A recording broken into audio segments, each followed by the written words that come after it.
ইসকনের একজন সন্ন্যাসী চিন্ময় কৃষ্ণ দাস তাকে গ্রেপ্তার করা হয়েছে। ইউনিস প্রশাসন নামক যে একটা পুতুল সরকার জামাতে ইসলামীর বা মৌলবাদীদের দ্বারা চলছে বাংলাদেশে, 5ই আগস্টের পর থেকেই জানি আমরা বাংলাদেশে কি চলছে। প্রথমে অনেকবার আমি আগে ভিডিও করেছি যে ওখানে ছাত্র আন্দোলন নামে একটি জঙ্গিবাদী আন্দোলন চলেছে এবং তারই ফসল এখন বাংলাদেশ। চরম একটা অরাজকতা চলছে এবং চলছে ওখানে সংখ্যালঘু নিধন, তাদের উপরে অত্যাচার, যারা চাকুরি করছে তাদের জোর করে পদত্যাগ শিক্ষা প্রতিষ্ঠানগুলোতে, তাদের ঘর বাড়ি দোকানপাট লুটপাট, এবং সর্বশেষ যেটা দেয়ালে পিঠ থাকা অবস্থায় সেখানকার সংখ্যালঘু সনাতনীরা কিন্তু বিক্ষোভে নেমেছিল এবং তাদের নেতৃত্ব কে দিচ্ছিলেন?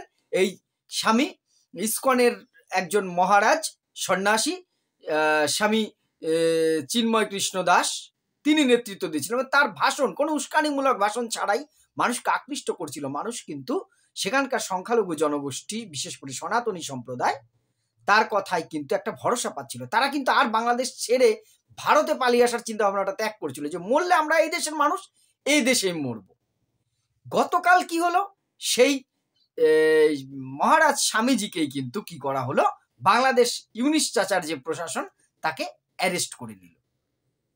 কোন রকম প্ররোচনা ছাড়াই একজন সন্ন্যাসী গৃহত্যাগী, আমরা ইসকন মায়াপুর বা ইসকন ভারতবর্ষে দেখেছি, সারা পৃথিবীতে ইসকন রয়েছে, কোথাও ইসকন নিয়ে কোনো সমস্যা নেই। যত সমস্যা এই বাংলাদেশিদের, এদের সম্বন্ধে তো অনেক শব্দ অপচয় করতে হয়, কিন্তু এটা যেহেতু পাবলিক প্ল্যাটফর্ম, এটাখানে করলে আমি স্ট্রাইক খেয়ে যাবো, তাই বলছি না। সেই বিষয়গুলো নিয়ে আজকে কথা বলছি। আমি প্রাণ চক্রবর্তী বিভিন্ন বিষয়ে আপনাদের সাথে কথা বলি, এইভাবে বলি না, কিন্তু আজকে সত্যিই খুব খারাপ লাগছে। কারণ প্রথমে বলে আমিও একজন উদ্বাস্তু ঘরের সন্তান। আমার পূর্বপুরুষ সে পূর্ববঙ্গের ঢাকা ডিস্ট্রিক্ট থেকে কিন্তু এদেশে ঘর ছাড়া হয়েছে এবং আমি যে এলাকায় থাকি 100% মানুষ এখানে কিন্তু উদ্বাস্তু ছিন্নমূল। এই ধর্মীয় উৎপীড়নের কারণে আমাদের একদিন সেই দেশটা ত্যাগ করতে হয়েছিল। ভেবেছিলাম একটা ভালোবাসা ছিল এই দেশটার প্রতি, হয়তো এরা একটা সভ্য দেশে পরিণত হবে, কিন্তু না, দিন দিন দিন দিন এইরকম হচ্ছে। আর তার চেয়ে খারাপ লাগছে, আমার দেশ ভারতবর্ষের সরকার 56 ইঞ্চির একজন দাবি করেন, এই রকম সেখানে নরসংহার চলছে, আমরা ভারত সরকার দেখে যাচ্ছে, শুধু একটা করে বিবৃতি দিয়ে ক্ষান্ত হচ্ছে, কোনো পদক্ষেপ নেই। ধিক্কার জানাই ভারত সরকারকে, মিস করছি ইন্দিরা গান্ধীকে। ইন্দিরা গান্ধী আজকে যদি ভারতবর্ষের প্রধানমন্ত্রী থাকতেন, সত্যি দেখিয়ে দিতেন এই দেশটার অকাত কি, দেখিয়ে দিয়েছিলেন একবার দুটুকরো করে। আজকের ভারত সরকারকে আমি ধিক্কার জানাই, ধিক্কার জানাই, ধিক্কার জানাই। একজন ভারতবাসী হিসেবে আমি বারবার আপনাদের বলি, আমি কোনো রাজনীতি তোয়াক্কা করি না, আমি কোনো দলের নাক খত দেওয়া সমর্থক নই, ছিলাম না, ভবিষ্যতেও হব না। আমি জানি না এর জন্য আমাকে কারো কাছে কথা শুনতে হবে কিনা। ভারত সরকার কোনো পদক্ষেপ নিচ্ছে না।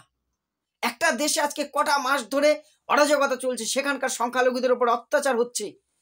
সেই সংখ্যালঘুরা যখন এই ইসকনের সন্ন্যাসীর নেতৃত্বে, আপনারা জানেন চট্টগ্রামে একটা সভা হয়েছে, কয়েক লক্ষ সনাতনী হিন্দুরা সেখানে জড়ো হয়েছিলেন, নিরস্ত্র, কোনো অস্ত্র নিয়ে নয়, কিন্তু যেটা আমাদের ভারতীয় সংস্কৃতি, হিন্দু সংস্কৃতির মধ্যে পড়েও না।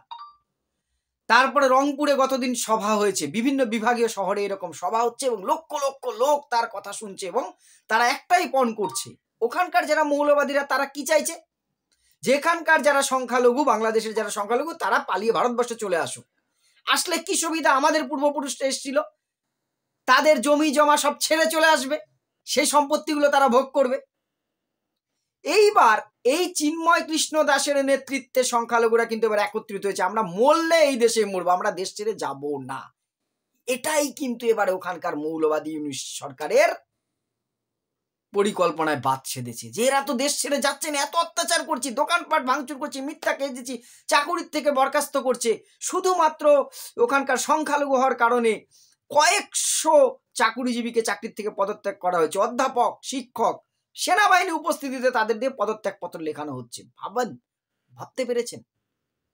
তাদের পদত্যাগ করতে বাধ্য হয়েছে চাকুরির থেকে, নাহলে ধর্মত্যাগ করো, হয় তাদের ধর্মে ধর্মান্তরিত হতে হবে, নাহলে চাকুরি ছাড়তে হবে।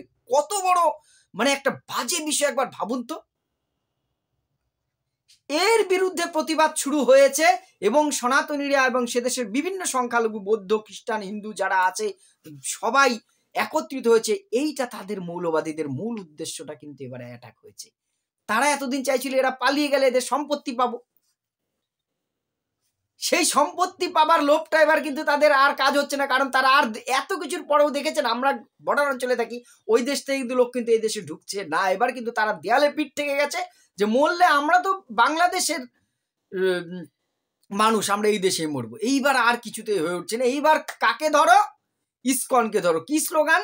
একটা একটা ইসকন ধর, ধৈর্য ধৈর্য জবাই কর। এই হচ্ছে সেখানকার মৌলবাদীদের স্লোগান। কোন দেশে ইসকন নেই পৃথিবীর? পাকিস্তানে আছে, সৌদি আরব, তোদের যারা বস, সেইখানে ইসকন মন্দিরের উদ্বোধন হচ্ছে, সেখানকার রাজা এসে উদ্বোধন করছে। কত আনন্দের! ইসকন আমরা মায়াপুর দেখেছি, ভারতবর্ষের বিভিন্ন জায়গায়। এরা নিরস্ত্র, এরা মানে ধর্ম প্রচার করে, নিজেদের মধ্যে আনন্দ করে এবং মানুষের সেবা করে, এই তো এদের কাজ। কেন ইসকনের প্রতি এত রাগ? কারণ এরা ওখানকার নিপীড়িত যে সংখ্যালঘু সম্প্রদায়, তাদের এবার একত্রিত করেছে। নামতে নামতে তো ওখানকার জনসংখ্যা কোথায় এসেছে সেটা সবাই জানেন। একসময় 25-30% সংখ্যালঘু ছিল, সেটা এখন 5-6% নেমে এসেছে, সেটা আলাদা টপিক।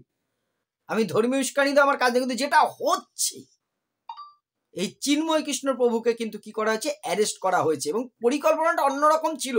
তাকে অ্যারেস্ট করা হয়েছে কিন্তু গোপনে, হাইজ্যাক করে তুলে নেওয়া হয়েছে, কিন্তু সেটা এখন হাতে হাতে ক্যামেরা ধরা পড়ে গেছে। হয়তো অন্য কোনো পরিকল্পনা ছিল, গুম করে দেওয়ার, হত্যা করে দেওয়ার, সেটা পেরে ওঠেনি।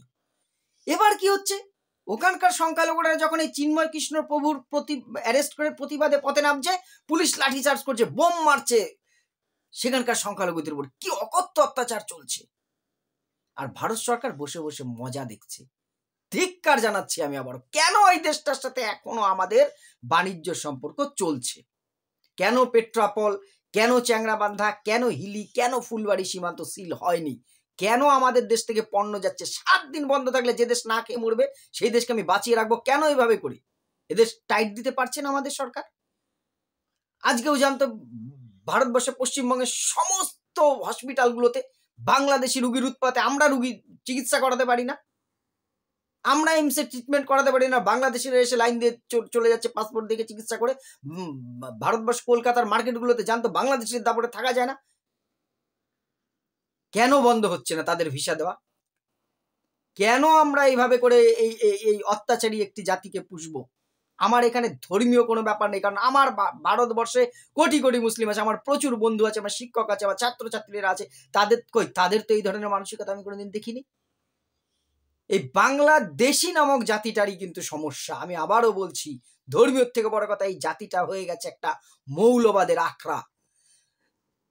ধর্মটাকে এরা আশ্রয় করে ওখানকার কিছু লোক ব্যবসা ফেদে নিয়েছে, এবং ভারত বিদ্বেষী মনোভাব এবং সেখানকার সংখ্যালঘুদের সম্পত্তি গ্রাসের জন্য একটা অকথ্য অত্যাচার শুরু হয়েছে। আর আমাদের তথাকথিত ভারত সরকার দেখছে এটা, শুধু একটা বিবৃতি দিয়েই খালাস। কেন এই বর্ডারগুলো সিল হচ্ছে না? আমার বারবার একটাই আবেদন, চট্টগ্রামে এরকম হচ্ছে। চট্টগ্রাম কার? মাস্টারদা সূর্য সেন, প্রীতিলতা ওয়েদেদার। সেই চট্টগ্রাম যেখানে সেই মাস্টারদা সূর্য সেনের বীরত্বের কথা পড়েছি, সেই চট্টগ্রামে এইরকম অবস্থা। খারাপ লাগছে। আর আমাদের দেশের বামপন্থী বুদ্ধিজীবীরা কোথায়?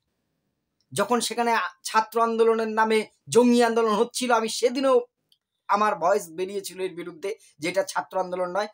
সেদিন এরা বাংলাদেশি এম্বাসিতে করেছিল, ঘেরাও করেছিল, ছাত্র আন্দোলনের, জঙ্গি আন্দোলনের পক্ষে পথে নেমেছিল। আজকে দেখেছেন এই বামপন্থীদের একটা কোনো কথা? এই যে ওই দেশের সংখ্যালঘুদের উপর এত উৎপীড়ন চলছে, কোনো কথা দেখেছেন? প্যালেস্তাইন বন্য কোথাও কিছু হলে এদের চোখের জলে কলকাতায় বন্যা হয়ে যায়। এদের একটা স্লোগান আছে, একটা কথা আছে, সব মৌন। ভণ্ডামি শুরু করেছে এরা। এদের মুখোশ খোলার টাইম এসছে। আমি আবারও ধিক্কার জানাচ্ছি ভারত সরকারের এই সিদ্ধান্তকে। এই রকম একটা প্রতিবেশীকে শায়েস্তা করার সময় এসেছে। এদেরকে এইভাবে করে আশকারা দেওয়ার কোনো মানে হয় না। এই আশঙ্কাটা এই কারণে বলছি, যখন পাশের বাড়িতে আগুন লাগে না, সেই আগুনটা যদি না নেভানো যায়, আমার বাড়িতেও কিন্তু আশঙ্কা থেকে যায়। আমরা পশ্চিমবঙ্গ হচ্ছে বাংলাদেশের সীমান্ত, দীর্ঘ সীমান্ত। এই আগুন কিন্তু আমাদের রাজ্যে ছড়িয়ে পড়লে সত্যি সাম্প্রদায়িক সম্প্রীতি নষ্ট হতে পারে, অন্যান্য সমস্ত কিছু সম্প্রীতি নষ্ট হতে পারে। আমি ভারত সরকারকে আবারও অনুরোধ করব, বাংলাদেশের সাধারণ নাগরিকদের প্রতি আমার করজোড় অনুরোধ, আপনারা বাস্তবটাকে বুঝুন। ভারতবর্ষের সাথে অযথা শুধুমাত্র মগজ ধোলাইয়ের কারণে ভারত বিরোধিতার নামে এই জিনিসগুলো বন্ধ করুন। আসুন সাম্প্রতিক যে সহাবস্থান ভারত বাংলাদেশের ছিল সেইটা আবার আমরা শুরু করি এবং অবিলম্বে চিন্ময় কৃষ্ণ প্রভুর নিঃশর্ত মুক্তির দাবি করছি। আপনাদের যদি কোনো মন্তব্য থাকে অবশ্যই কমেন্ট করে জানাবেন, আর ভিডিওটির কথার সাথে একমত হলে শেয়ার করে পাশে থাকবেন। ধন্যবাদ।